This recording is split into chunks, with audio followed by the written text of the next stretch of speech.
Happy Wednesday. It's the Jam Nation podcast with Jonesy and Amanda. Well, Victoria pulling out of the Commonwealth Games. What about that? Big news. Well, Dan Andrews did say when he pitched for it, this will be a games like none other. And he's right. There's going to be no games. A lot of people actually would feel that no games are better than what we're normally served up for the Commonwealth Games. But athletes, a whole lot of people are devastated that this is now off the sporting calendar. I feel bad for all the squash players out there. Absolutely. You know, because playing squash is usually just an alibi for an affair. Is that what you think? Yeah, it is. Yeah. Honey, I'm off to play squash. Oh, that's okay. Oh, you haven't taken your racket. Oh, no need it. No, your back's always been sore though, hasn't it?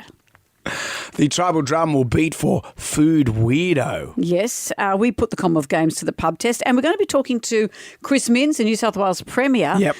Well, how does he feel? Was he tempted to take them? Is this embarrassing for Australia? Will he win the shot put? So many questions. So many questions. So little time. Enjoy the podcast. Everybody online. Right now, by the miracle of recording, we had so many requests for them to do it again. Mistress Amanda, Miss Keller. Amanda. doesn't work alone. Wow, this is fantastic. Her friend is in a back room making the tools of the trade. I've heard them describe him as a drunken idiot. Sorry, I've been drinking beer. The legendary pirate Jonesy and Amanda the actress. Hello, Wiggles. Congratulations, Mandy. We're on the radio right now. Jonesy and Amanda, you're doing a great job. You have no empathy for anyone but yourself, you giant tool. Now's the time to hear good radio. Sorry, a bit of a tongue twist there. Jonesy and Amanda are here. It's showtime, a-holes. We're on the air. Top of the morning to you, Amanda. Hello, how are you today? Have you claimed it yet? What's that? The junk from outer space What do that you mean? washed up on the beach in Western Australia, 3 hours north of Perth. You were talking about this yesterday. Yeah, I love space junk. You said it might have been like War of the Worlds and we're about It to be is. taken over by aliens. So that calmed everybody down. No one would have believed in the last part of the 20th century. I've forgotten the rest of it. My voice sounds really good. But it's Yeah. not that. So what they've did, what? Well, it's not MH370. It's not wreckage from that. Didn't People that are saying it's no. not that. It's not that. Haven't they said that it's from a rocket? It's from a rocket. What do you mean? So it hasn't been claimed. Yeah. There was speculation yesterday it was an Indian rocket. Indian rocket, but no country has come forward and says that it's their space junk. So Western Australia's just hanging on to it. So we're in that position where we're saying, all right, well, Whose is it? we're not going to do anything until somebody Yep. claims it's this. like when you kick a footy ball through someone's Mrs. McGinty's window. All right, you're all in trouble. Right. You're all in Till that trouble boy until someone comes claims forward. this. Yeah. I still think it's from India because it had Uber Eats on the side. Oh, Brendan. You know, would someone like to kick a ball through a window and make this less awkward? Whose is it? Whose is it? Well, more information as it I'd comes like to it. hand. I'd like to have it in my house. That'd be great. Bit of space junk.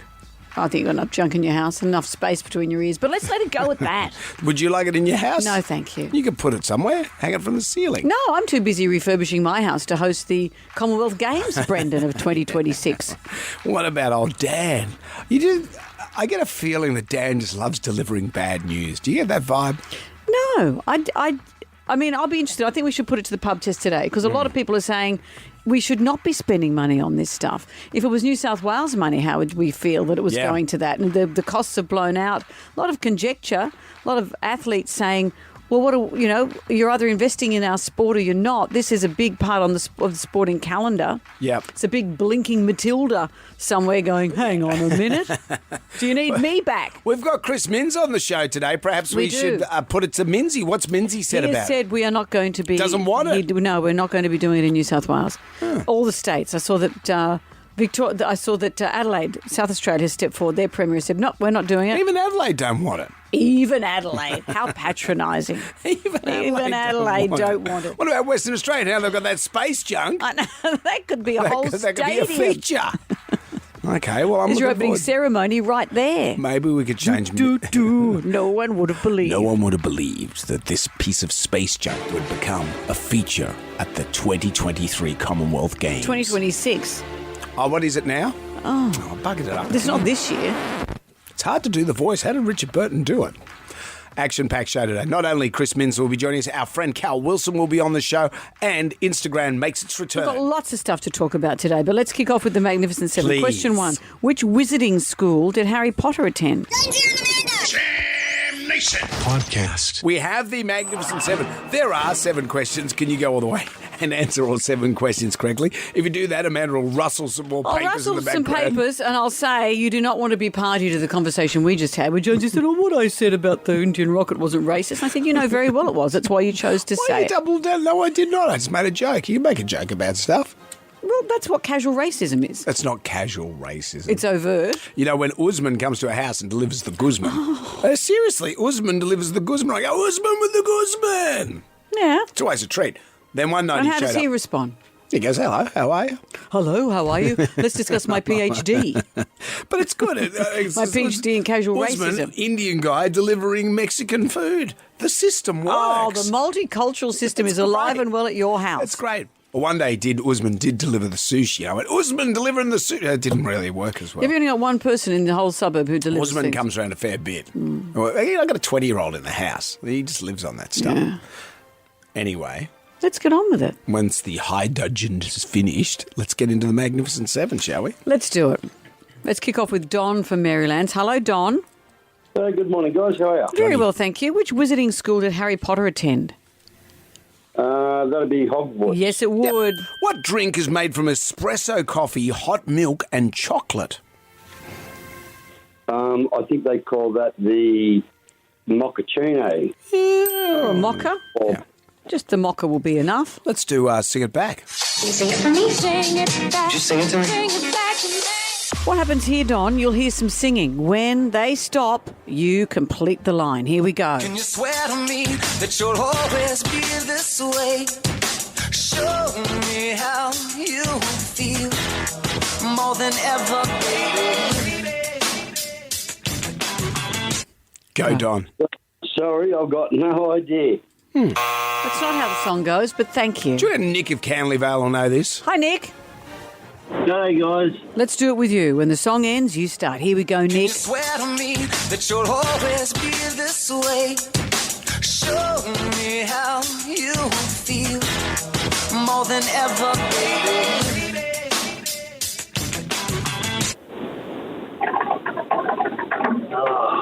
It's, what's his name? Oh, come on, Nick. Come on, Nick. Nicky. Well, that's a tough one. question number 3. Jam Nation. The Magnificent Seven. We find ourselves at question number 3. This is Sing It Back. Sing it for me. Sing it back. Just sing it to me. Sing it back to me. Going to Dean this morning. Hello, Dean. You guys? Dinner. Hello. Now have a listen to this, Dean. Now, when the song finishes, you have to open your throat and sing the next line. Can you swear to me that you'll always be this way? Show me how you feel more than ever, baby.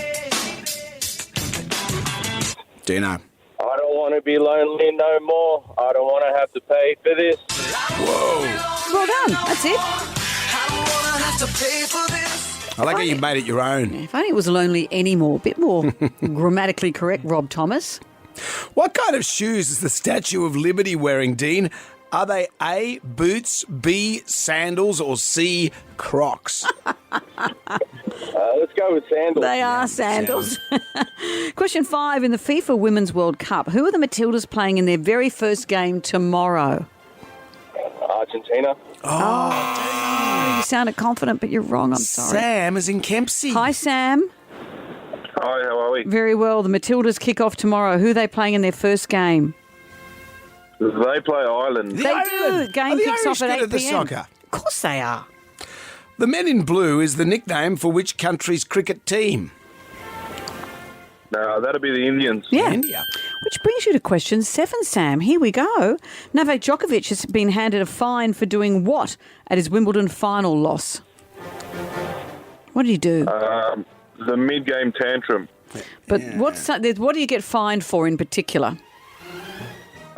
Hitting the net with his racket. Yeah, smashing a racket. Smashed a racket. Have you ever smashed a racket, Sam? Yeah. I have. And let's hope you haven't hit a net. No. She hates that.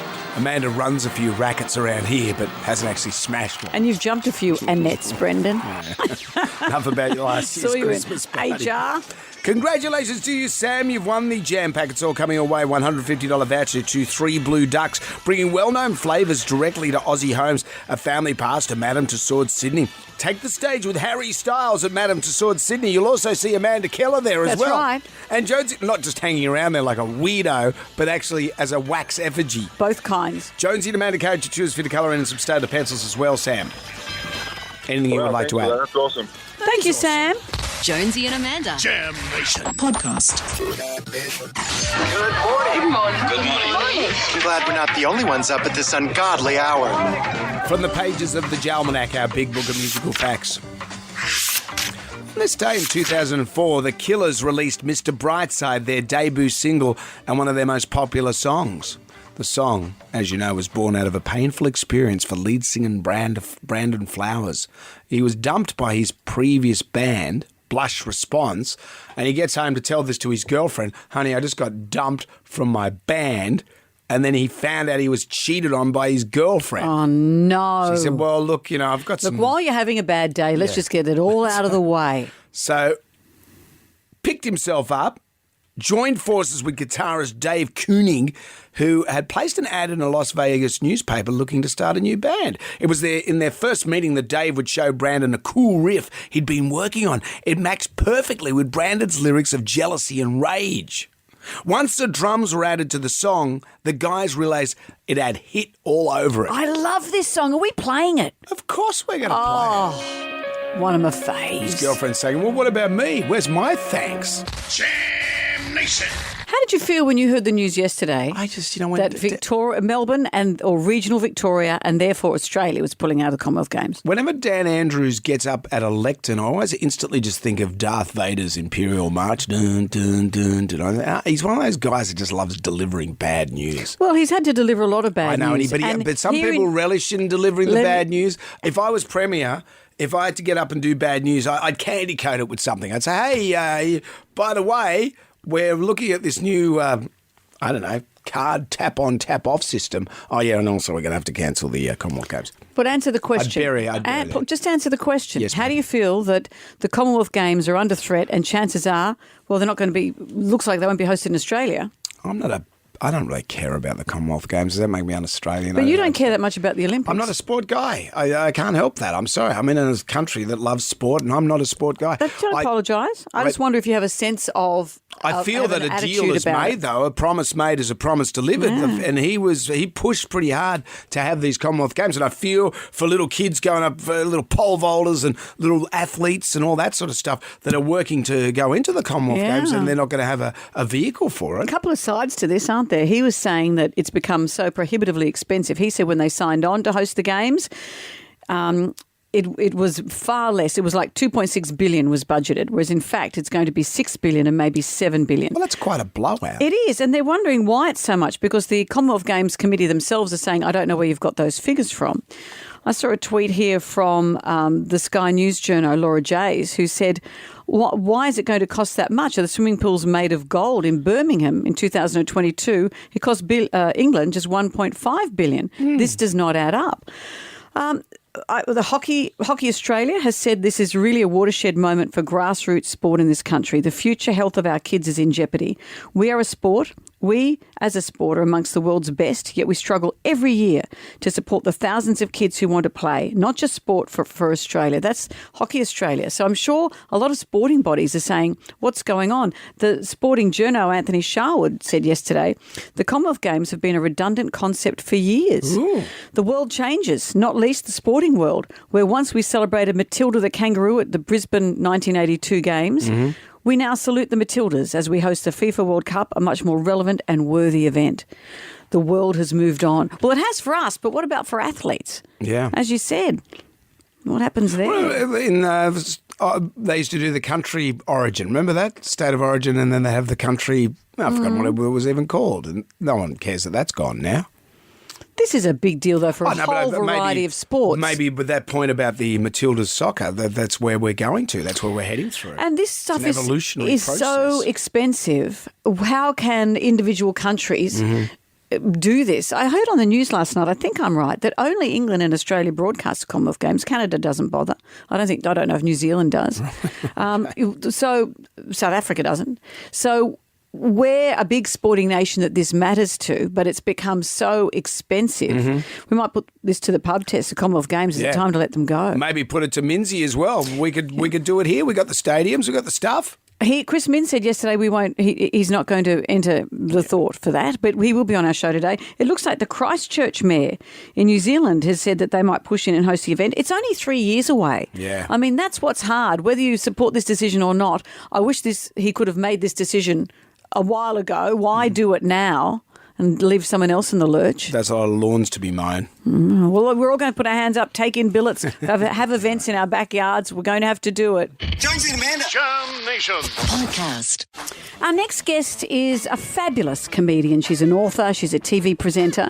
She's originally from New Zealand, but we claim her as one of our own. Yeah, like Crowded House and Split Ends and Dragon. And all in the Pavlova. Well, she's here to talk about a new SBS series called Who the Bloody Hell Are We?, where she uncovers some surprising stories from our multicultural history. Hello, Cal Wilson. How are you? Good morning. I'm good. So, Cal, is this about you finding stuff that New Zealanders have invented in Australia and we claim as our own?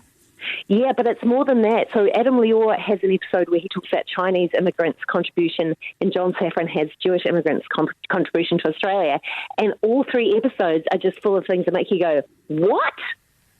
What are some examples of the stuff that we thought were ours that in fact are Kiwi-related?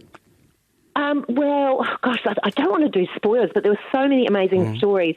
It was a New Zealand woman who first campaigned for equal pay for women in Victoria and got it like 100 years ago. You're like, oh, that's not so exciting. Well, I think it is. I think it is. We all know that Far Lap. We all know about Russell Crowe. We all know about John Clark, but we don't know about Māori rugby players saving the NRL when it was just started. Oh, really? No, I did not know that. I did not know that. No, and I am not a sport person, but I was like, oh my Lord, like I spend my whole time just going, wow, as people tell me amazing things. Are you going to be one of, because my husband's a Kiwi, are you going to be one of those New Zealanders now that constantly says, oh yeah, we've done that. Yeah, we've done that. No, New Zealand does that better. Is that going to be you? Well, I think I've achieved that many years ago, and now it's just like a meaningful look. Now I can get that across. I liked you just went to the Snowy Hydro scheme, and don't tell me a Kiwi invented that. Well, I'm afraid so. The guy that did the whole Snowy hydroelectric scheme was a New Zealand engineer, and basically got a whole lot of men who had just been in a war with each other, and got united a workforce, like a multicultural workforce who'd just gone through the war, and united them together as men of the Snowy, as opposed to men from individual different countries. I can't believe I'm getting so excited about talking about infrastructure, but I literally am. But yeah, just like amazing feats that we just don't think about where they come from. We just kind of accept it as part of Australia. And as a New Zealander, it's really exciting to go, oh, we've actually contributed quite a lot. It's been really satisfying. Did you get to the bottom of the rivalry regarding the Pavlova? Look, we talked about it, but I think that's one of those ones that you just have to move on from, because we're never going to agree. No, we're never going to agree on that. That's right. If we can never be friends, if we have to have a solution for that. But I guess, Cal, as well, it's the true Australian way. This is what Australians do. Someone does something, oh yeah, good on you. We could have done that. It's just that they've already done it. And over time, we claim we have. Oh, then it just becomes, you're all part of the multicultural society that is Australia. Yeah. I remember that happened when Jacinda Ardern was our Prime Minister. Yeah, she's great. Wasn't she a great Prime Minister? That's right. She was great for us. She did so well. She was really terrible for Australians that like to crap on New Zealand. Like, she really harmed that. I know, that is true. Yeah, maybe we'll give her back. It's true. Like, although a hokey pokey ice cream, I do like that. And I reckon you could probably keep Russell Crowe. Oh, I don't know. No, he's yours. He's yours. He lives here. He's been here forever. Oh, Rust. Let's not make the feud run deeper, Amanda. There's no feud. Cal, it's always great to talk to you. Who the bloody hell are we is on SBS tonight, 7:30, and SBS On Demand. Cal Wilson, thank you. Thank you for having me. And I mean that as a nation as well as just you two. And indeed. Thank you, Cal. You big bludger. Jam Nation.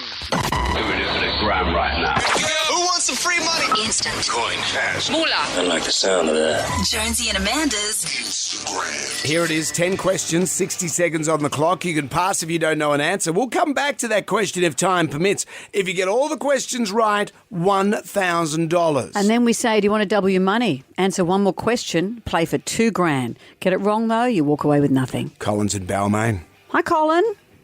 G'day, Amanda. G'day, Jonesy. How you going? As Nev Rand said, Balmain boys don't cry. Oh, we do if you follow the Tigers, mate. Yeah. Actually, you make a very good point. Yeah. Well, let's see if you can buy the team by getting some money I'm sure today. everything's going to work out okay there. Yeah, sure. Yeah. I'll turn around by the end of the season. Now, Colin, we always say this. Make sure you say pass if you're not sure, because that can buy you some time. Because if we've got time, we'll come back and get another crack at the question, okay? Got it. All right, Colin, we have 10 questions. We have 60 seconds. Ready to start? Absolutely. Good luck, because here we go. Question 1. How many seasons are there in a year? 4. Question 2. A golden retriever is what type of animal? A dog. Question 3. G'day is an abbreviation of what?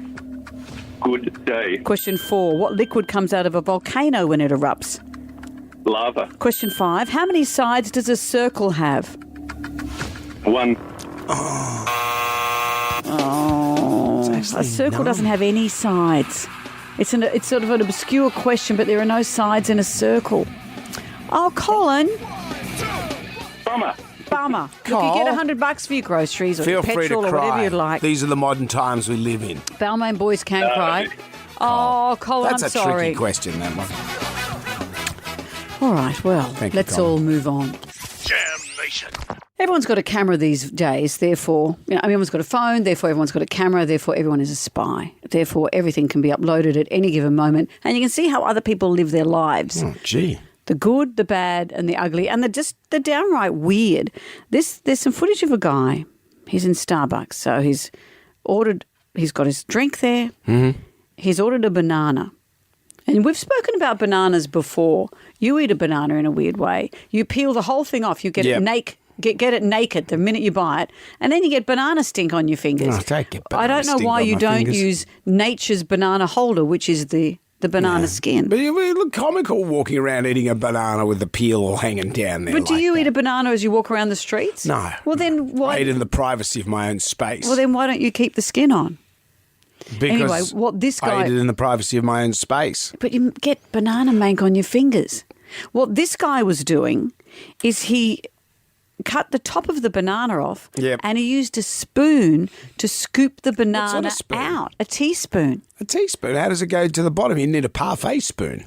Oh, well, maybe he had a parfait spoon. You're missing the point of the weirdness. Well, maybe he opens the skin up a bit further as he goes. That's weird. That is weird, isn't it? That is weird. Mm-hmm. And then I saw Kevin Bacon on TikTok. I like Kevin Bacon. He often does songs with his wife and they've got a goat in their backyard and they all sing along. Anyway, he filmed himself cooking his breakfast. He said, my wife's still asleep. She hates it when I cook this, so I'm going to do it while she's still asleep. He boils an egg. Yep. So he just gets... like a hard-boiled egg? Hard-boiled egg. So he cooks it for 7 minutes, boils the egg. Mm-hmm. In one saucepan, that's going on. In another saucepan, he makes oatmeal. He says he doesn't measure, just puts in as much as he feels like, and he's cooking oatmeal.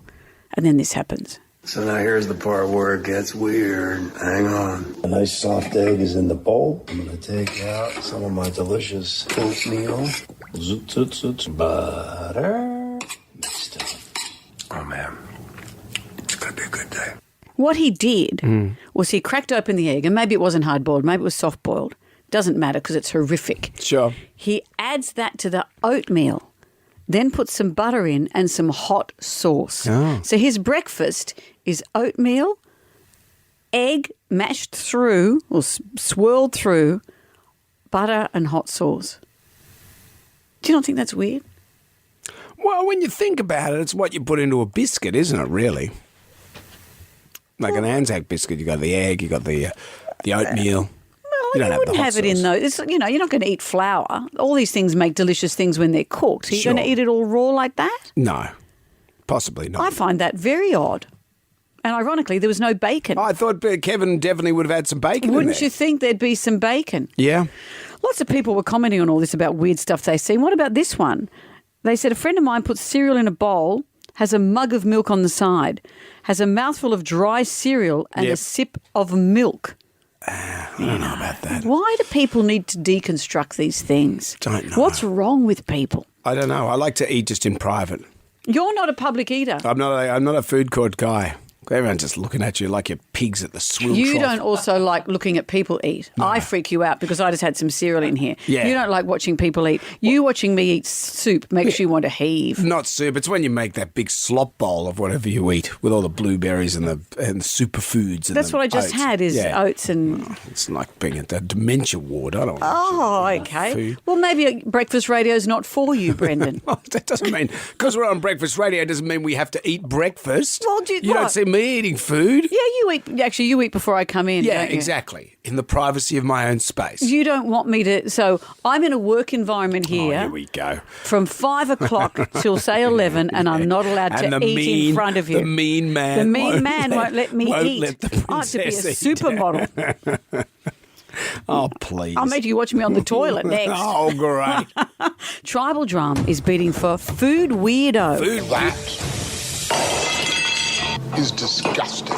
Disgustingly good. Do you eat banana with a spoon? Yeah. What have you got for us? Do you carry a parfait spoon around with you? Do you work with someone who has a weird eating habit who doesn't let you eat at all? Oh, okay. Let us know. What's this going to cost me? Jam Nation podcast. The Tribal Drum is beating for Food Weirdo. How do you eat it? With your hands? George Costanza from Seinfeld eating a Snickers with a knife and fork. Classy. What about a guy that's in Starbucks and he just cuts the top off a banana and then scoops the insides out of the banana with a spoon? I've looked at that picture. That is a parfait spoon. He's carrying a parfait spoon with him. So that's next level of OCD. Wow. So if you're carrying a spoon around with you... In preparation of eating a banana out of its own skin. You're on the heroin or you're... I'd rather the reputation of being on the heroin than to be seen looking like that. What about Kevin Bacon? Or a heroin addict using a parfait spoon. Posh. I'm a classy one, thank you. Kevin Bacon has filmed himself making his favourite breakfast. Boils an egg. I think it's going to be soft-boiled. Then he makes some porridge, mixes the egg into the porridge, adds a bit of butter and some hot sauce. I don't know. It doesn't know whether it's Arthur or Martha. Adam has joined us. Hi, Adam. How you going, guys? Very well. What's the weird food? A co-worker of mine, he'll eat 2-minute noodles without the flavour sachet, and he'll put it in a tortilla and toast it. So he cooks the noodles? Yeah, he cooks the noodles, but without the chicken sachet. Right. And he'll put it in a tortilla that you make a wrap with, and he'll toast it and eat it like that. In a Carb central. In a toasty sandwich maker. Yeah, but that's what. So he uses the noodles as a filling. Yeah. God, that's... Yeah, but with nothing else. So no flavour whatsoever. Nothing. And just noodle flavour. And what does he do after that? Does he go and swim the channel or something like that with all those carbs? I'm not too sure, mate. Yeah. But it gives me the ick. Yeah, it gives you the ick. And as you say, two things that have no flavour that you normally add flavour to. Yeah, but there's a lot of salt in those flavour sachets. Oh, no, he's not using the sachet. Yeah, I know. That's why he's probably doesn't want to kill himself. But that's bland noodles. Put them into a bland tortilla and just eat that. I know. Food weirdo. It's just the Thank you, Adam's Adam. colleagues' world, and we're all living in it. Tony's joined us. Hi, Tony. Who's the food weirdo? Morning, guys. Well, I have to say, apparently, according to my partner, it's me. Go on. So, so it starts with breakfast, cornflakes with a layer of Milo over the top. So, obviously, with milk and all the rest of it. But, yeah, it's the best. Then the one that the jury is still out on whether it's weird or not is dunking your fries into your sundae. Oh. Yeah. So salty chip into an ice creamy scenario. Exactly right. It's the best. And there's many that will agree with me, but there's a lot of people that think that that's weird, including my partner. Yep. So I have gotten her to try it, and she's still out on it. Yeah. Okay, so you didn't get it across the line. No, but the most weird, according to her, is what I call my quick dinner. and that is tuna with baked beans. So you get your tuna, put it in a bowl, and then pour in your baked beans and then mix it all up together and eat it together. No. Wow. Breakfast, lunch and dinner right there. That's broken me. There's your options. No, thank you, Tony. That is weird. I hate it. Mary's I can't even think about that without wanting to heave. Are the baked beans hot? I could live with that. It'd be a bit like... Tuna and baked beans. I'm not saying you'd have to like it. It'd be good for Let's move on to Mary. Hello, Mary. Hello, good morning. Who's the food weirdo? Oh, I had a friend, actually, this was really weird. She used to cook her popcorn and then smother it in tomato sauce. Oh. Did it make you feel sick when you watched her? Yeah, we couldn't watch her. No. We couldn't even get through our movie. But, yeah, she used to smother it in tomato sauce, the popcorn. Oh. Maybe like a hot chip and sauce. I don't know. Like a hot chip and sauce? Just keep your things separate, people. Keep your them things separate. Jonesy and Amanda. Jam Nation. Podcast. Let's get this over with. Are we ready? Pay attention because I do not want to have to fail you. The tribal drummer's beating Food Weirdo. How do you eat it? With your hands? George Costanza, for example, he started it eating the Snickers with a knife and fork. Well, what about Kevin Bacon? Cooks breakfast without bacon. It's a boiled egg mixed into porridge with hot sauce then. Yeah. And butter. We've had some weird contributions. Let's go weirder. Jeff has joined us. Hi, Jeff. Who's the food weirdo? Good morning, guys. How are you going? Very well. That would be me. Two things I really like. The first thing is meat pie sandwich. Tell us through how that happens. Is it actually a meat pie between two pieces of bread? That's exactly right, yeah. Yeah. It's got to be buttered and it's got to have lots of tomato sauce. Yeah. That's my first one. And can I just ask you, Jeff, you squash it down? Do you squash? Yeah. Oh, yeah. You've got to squash it down. It's got to be flaky pastry. Yep. It's got to be, it's just, the best. So well, actually, second best. My absolute favourite one, right. You might like this, Jonesy, is hot chips wrapped in Devon. Oh. Okay. It's like a pig in a blanket. How do you wrap a chip in Devon? Is it keep its roundness? Devon, you get nice crispy hot chips. Yep. A little bit of tomato sauce, and you wrap it up. You can't stop eating it. It is so good. I reckon that'd be all right. It'd be a salt hit, though, wouldn't it? Yeah. Wow. Yeah. Like licking a salt lick in Africa. You'd have your cardiologist on speed dial. Wow. Thank you, Jeff. Dana has joined us. Hi, Dana. How are you? I'm good, thank you. Are you the food weirdo? Who are you dobbing in? No, I'm definitely not the food weirdo. My dad, God rest his soul, used to toast bread, have no butter on it, then have beetroot and banana. Oh. Beetroot and banana is a combination no other human would ever have thought of. That's a weird combo. I don't know if he just stumbled across it or what went through his thought process when he decided to eat that. Yes, at what point do you look at what have I got in the cupboard and think I'll put those two things together? Absolutely. And then I've got another weirdo, and that's my partner. If you order, say, a Domino's or Pizza Hut pizza, he has to put crunchy peanut butter on it, on top. And then if he makes a homemade pizza, he'll have all, the normal things, pepperoni, onion, capsicum, but then puts banana on it and cooks the banana with it as well. Oh, no. Yuck. Got no time for hot banana. Oh, look, I thought pineapple was supposed to be controversial. That's as fruity as I get on a pizza, and I'm okay with pineapple. Not add banana. You can't put banana and on a pizza. Peanut and, butter. And the banana people, Dana, does your partner, does he say, it's just like pineapple? He doesn't say just like pineapple, but he said it does add a bit of a sweetness to it. Yeah. But I've never tried it. And don't try it. Does he put the peanut butter on top of normal pizza fixings? Yes. That is weird. You're in a weird relationship, Dana. Yeah, and it all started with your weird dad. Yeah. God rest his soul. Thank you. Wow. Thank you for all your calls. Jam Nation. Let's get on down to the Jonesy and Amanda Arms. A lot happened yesterday vis-a-vis the Commonwealth Games. What a shock it was. Apparently, athletes in the Commonwealth Games Committee themselves only heard just before the Premier, Dan Andrews, made this announcement. the Games will not proceed in Victoria in 2026. We have informed Commonwealth Games authorities of our decision to seek to terminate the contract and to not host the Games. Wow. He said it was for cost purposes. $6 to $7 billion is well and truly too much for a 12-day sporting event. I will not take money out of hospitals and schools in order to fund an event that is 3 times the cost as estimated and budgeted for last year.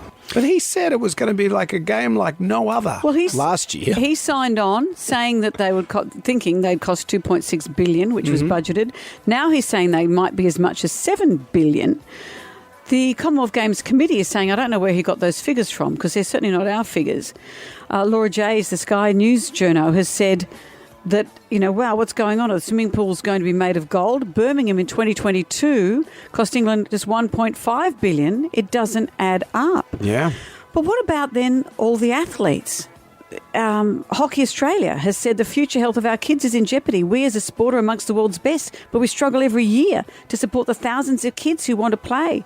Not just sport, but play for Australia. Sure. All those athletes, all those swimmers, every sport that this is marked in the calendar. I saw Sally Pearson saying yesterday it's devastating and heartbreaking for Australian athletes in particular because this is a chance for a home games. It doesn't happen very often, and the advantage you get in having this on your home territory. Wasn't the viewership of the last Commonwealth Games, though, very low? Interesting. Yes, that's right. I think Australia and England were the only 2 countries who even broadcast it.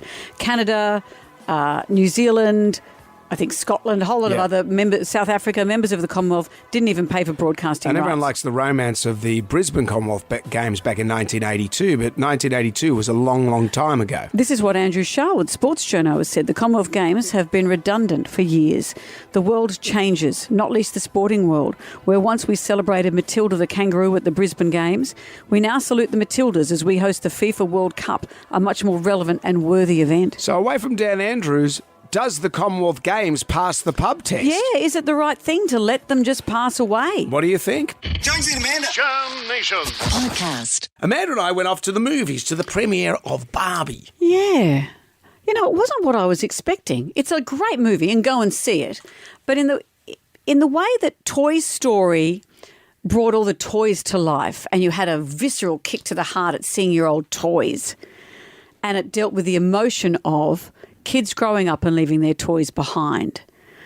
So you got the emotion plus the pleasure. I'm not sure how I felt at the end of Barbie. If you're going to make a Barbie film in this modern era, I think, yes, you have to work out who is Barbie, what's our attitude to Barbie. And I came away not sure what their attitude to Barbie was. What did you think about it? I mean, the premise of this is that, without giving anything away, in the Barbie world, Barbie can be anything. She's president. She's on the Supreme Court. She's an astronaut. She's a teacher. She's anything she wants to be. She can be a stereotypical Barbie if she wants. That's right. Barbies are running an ideal world in Barbie land. And there's the Kens. And then there's a bit of a glitch where, and I won't tell you what happens, but Barbie then has to enter the real world to try and fix things. Yep. And in the real world, she discovers that young girls actually think Barbie is lame and know that life is more complex than Barbie has ever pretended it is. I thought this movie would be what the Brady movie was to the Brady Bunch, but the Brady Bunch had a bunch of stories that ran through it and they wove those into the movie, whereas Barbie doesn't really have any stories. It's just Barbie. Having said that, though, I think the movie's great. I think Margot Robbie is fantastic. Oh, yes, she is. She's You'll brilliant. never hear me say a bad word about her. Ryan Gosling was fully the star of the show. He was unreal. As Ken, amazing. Many funny moments. I think maybe I wanted to see more of Barbie stuff. I know we see Barbie's camper van. Hey, Jake, you want to see the camper van? I want to see more of the camper van. We saw Barbie's dream home and all of that. I don't know if they took enough advantage of the Barbiness of it. Maybe. Yeah. Did you have a Barbie when you were a kid? Well, I kind of had an imitation Barbie. What did you have? I'd had like a cheapo rip-off Barbie that when you cut her hair, she had a giant bald patch in the back. She didn't have proper head hair. You know what I mean? It wasn't. You're not supposed to cut the hair. I know, but it was only at the top and it was hung down, so she was bald underneath. So maybe that's what part of my attitude is. I wanted to relive a childhood I never had. Because they had a Barbie that had been played with too hard. That's right. That's part of it too. That was funny. Weird Barbie. Weird Barbie, which made me anxious because of all the things you do with your Barbie. Apparently Barbie in Barbie Land knows. Sorry, Barbie. Have you got some And confession? Ken's got some work he's going to have to do. Look, it is a great film, but there's kind of a feminist line through it. Yeah, that was a little bit too well. There's a little bit too much woke stuff in there Well, for I think mine. you have to. If you're going to make a modern film about Barbie, you've got to tackle that stuff. But you don't have to rub it into our face. Rubbing what, though? I didn't just think that there understand was a what bit- the message was. There was some funny stuff in there. I think Mattel, who makes the movie and make Barbie, they really opened themselves up to They've poked ridicule. fun at themselves. And I thought that was really, really brave of them for a big corporation to do that. They poke fun at themselves, but at the So end they didn't of have it, to need to put the woke sandwich on. Now They everybody's kind of got this did. woke sandwich on. I know, You're but like, then, okay, we but I get came it. out of it thinking I didn't understand what the messaging was.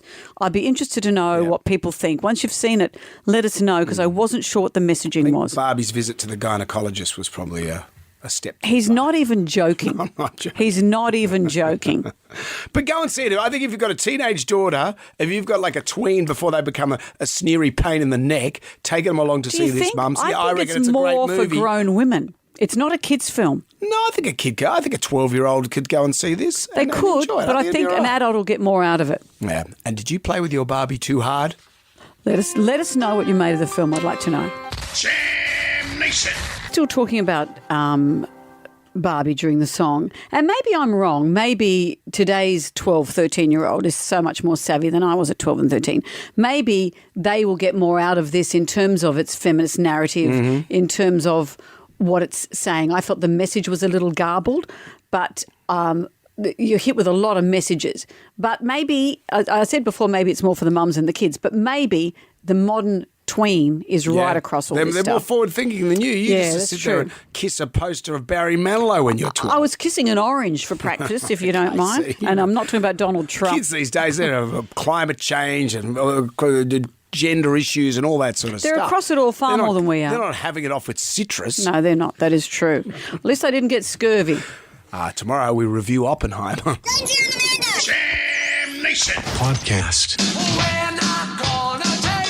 I want you to get up right now. I feel like I'm taking crazy pills. Go to your windows, open them, and stick your head out and yell, I'm as mad as hell. I'm not going to take this anymore. Down to the Jonesy and Amanda Arms for the pub test. This all started yesterday when Dan Andrews, Premier of Victoria, had this press conference. The Games will not proceed in Victoria in 2026. We have informed Commonwealth Games authorities of our decision to seek to terminate the contract and to not host the Games. Dan said it's going to be a games like no other when they pitched for it last year. Well, he's right. It's not ever going to happen. He said the costs have really blown out. Other people are questioning the figures that have made him say that. This was a bombshell for athletes, for sporting groups, for fans. I don't know. Are there still fans of the Commonwealth Games?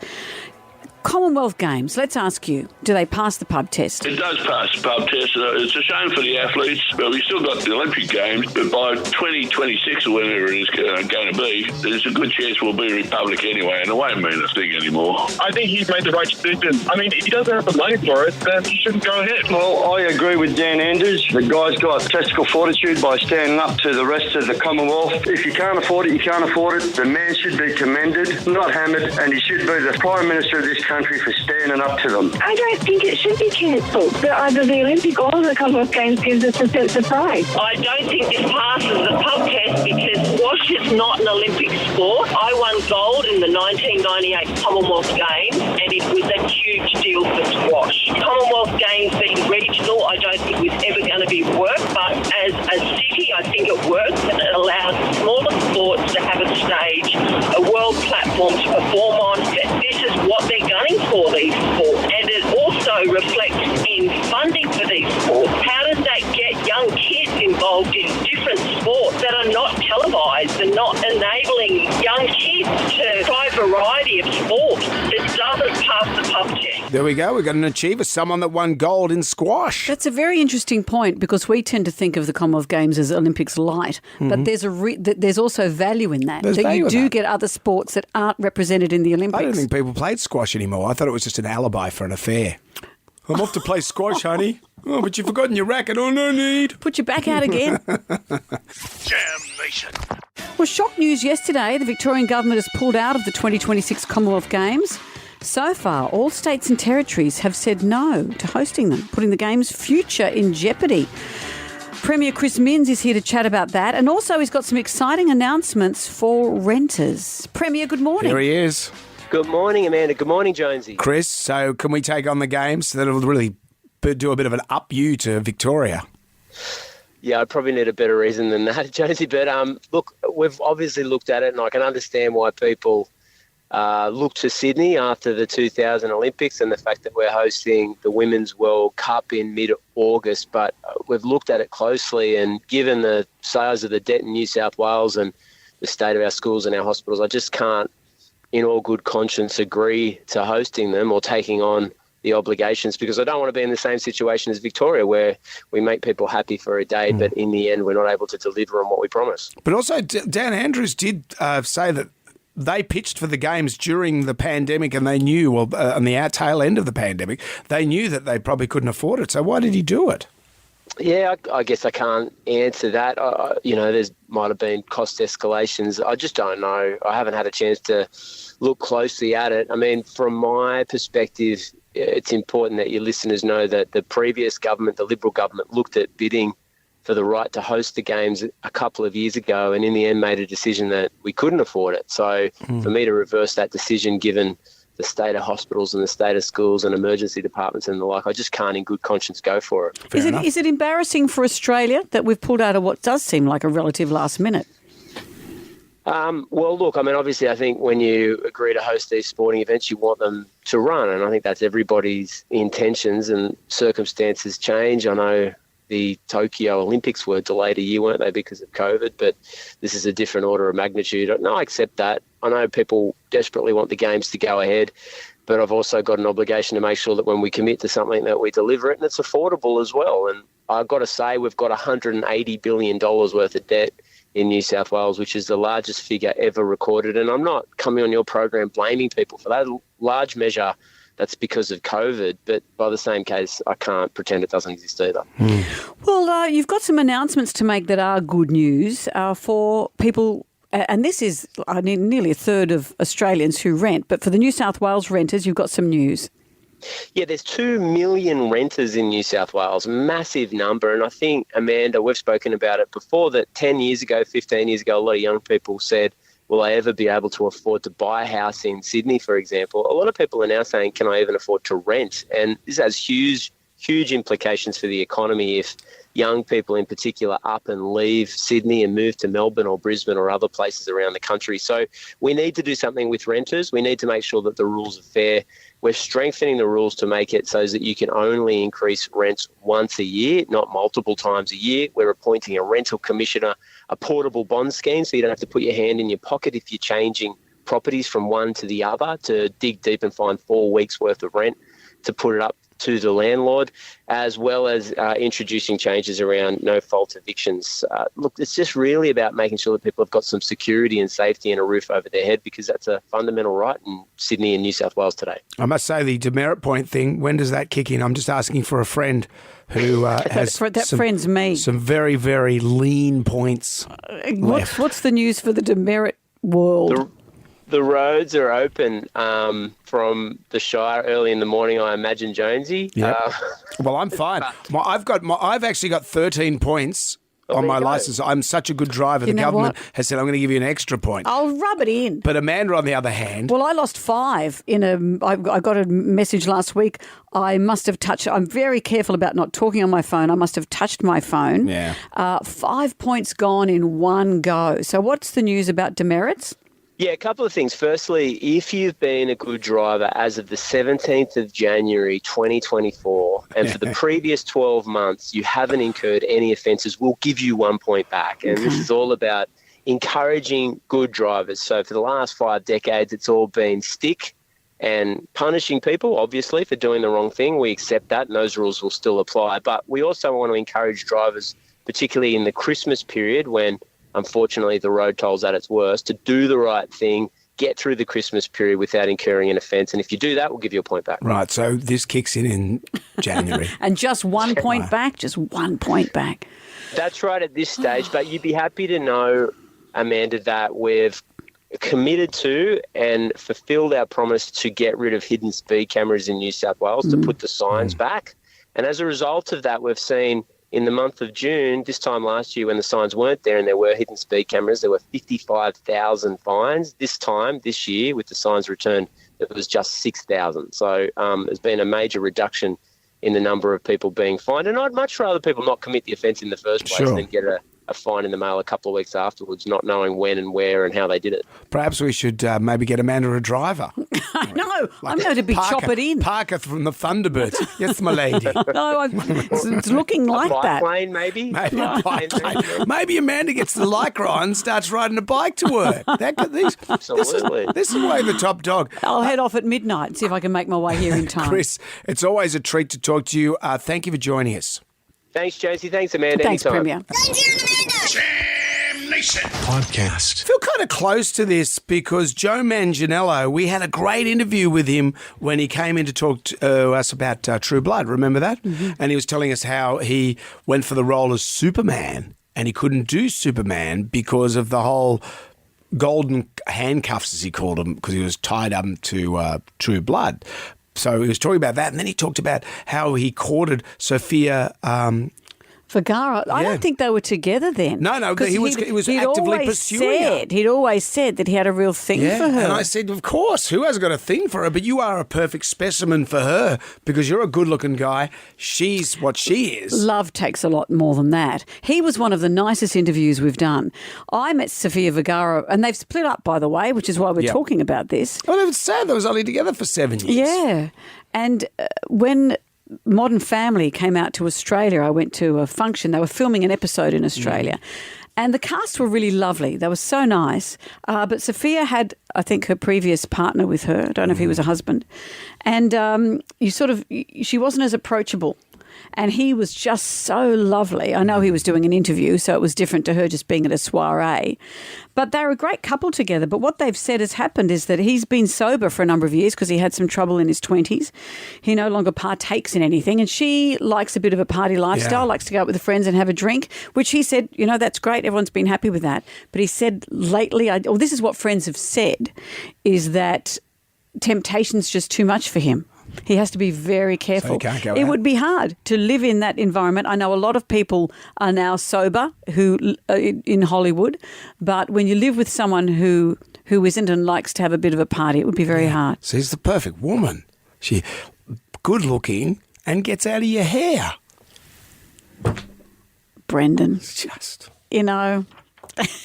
That's great. She's got Off it you go, all. honey. She's quite the package. Out you go. I'm going to stay home. I'll stay home and play with my Rod Stewart model train set. Yeah. See you when you get home and you're a bit tipsy. It'll be great. Jonesy and Amanda. Jam Nation. Podcast. Listen up, people. Fasten your seatbelt. Let's get ready to rumble! It's so incredibly hot in parts of the Northern Hemisphere. They're expecting some world record-breaking heat. And weirdly, tourists are flocking to experience it. Well, most people are just lying down and avoiding it if they can. There's a spot in Death Valley. Now, Death Valley is a park straddling California and Nevada. And this is a place called Furnace Creek. That's a giveaway for you. They're expecting the thermometer to hit 55 degrees Celsius. Whoa. And tourists are flocking there. Earlier this week, a German tourist snapped a photo of the thermometer at the visitor centre and then challenged himself to go for a run in the sweltering heat. Natural selection will take its course. Yeah, and I imagine in the gift shop, T-shirt already covered in sweat. You buy it preloaded with sweat and stink. Yeah. So and just bottles of water. These used to be ice. This is Darwinism at work. Enjoy. Jam Nation. Have you seen those great pictures of the Harry Styles Madame Tussauds waxwork? Yeah. Amazing, aren't they? It was down at Coogee yesterday, Harry Styles posing with fans. And when you look at it, it's just incredible. It even features his bird tattoos on his chest. He likes having a bird on his chest.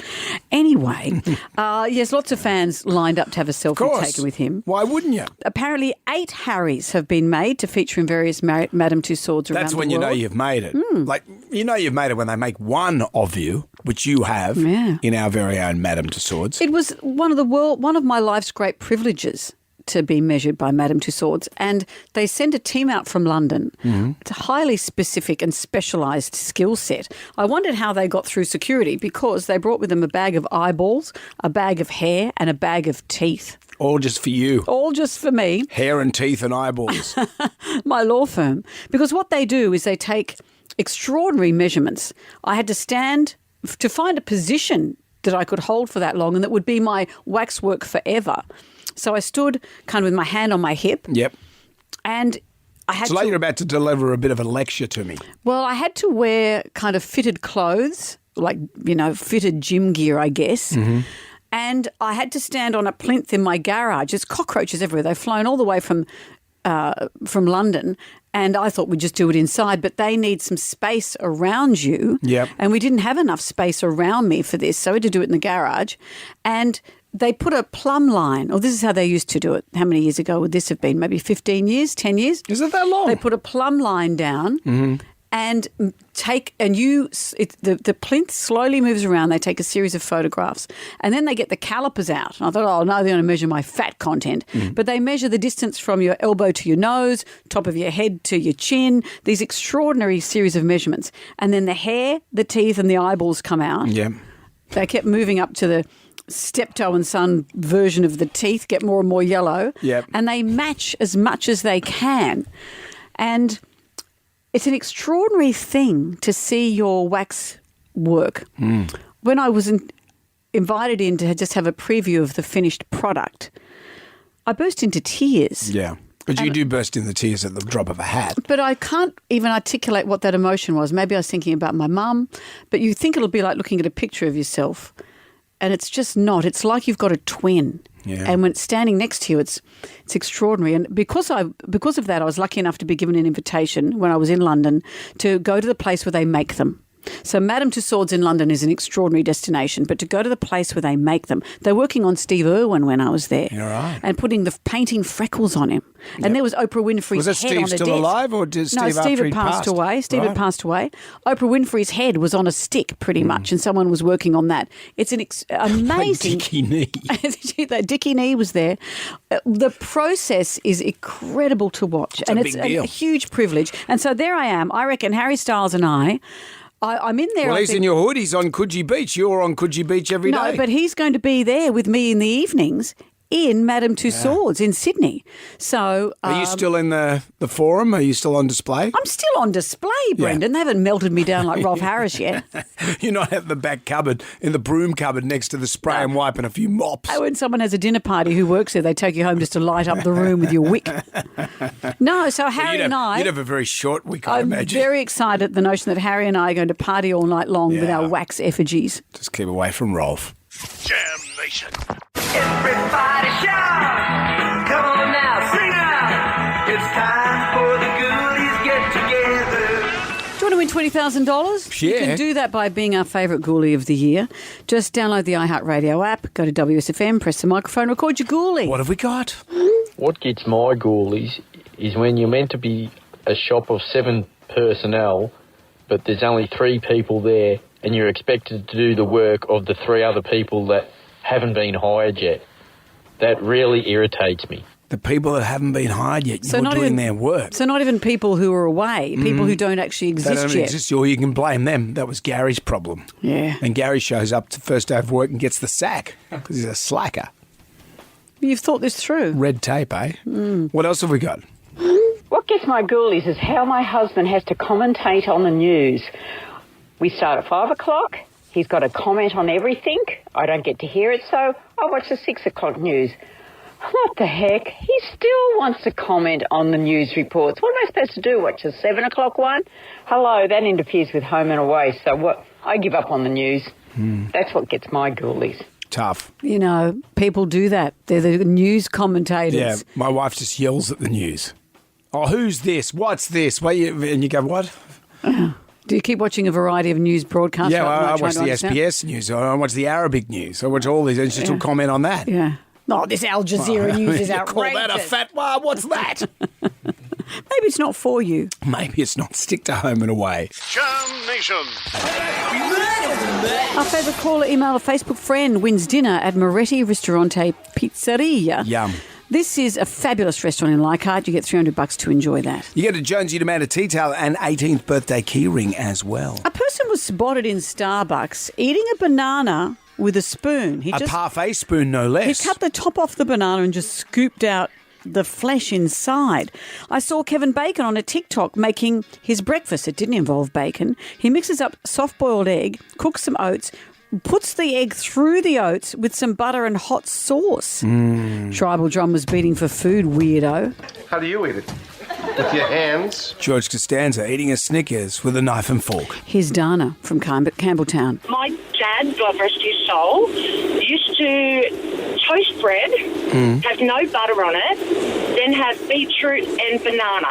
Ew. I got She no time she for also said that her partner has gets a regular pizza ordered with all the onion and all of that Yeah. stuff on it, puts banana on it or peanut The banana butter. people are infiltrating society. They try and tell you, put banana on stuff. It's really good. It's not. Banana, just eat it as banana. He also puts peanut butter on top of a regular savoury pizza. Ew. Righto, you two. That's enough. Ugly Feels up next. We are back tonight for Jam Nation. We'll see you at 6. Bye. Good day to you. Well, thank God that's over. Goodbye. Goodbye. Wipe the tear, baby, tear from your eye. Catch Jonesy and Amanda's podcast on the iHeartRadio app or wherever you get your podcasts.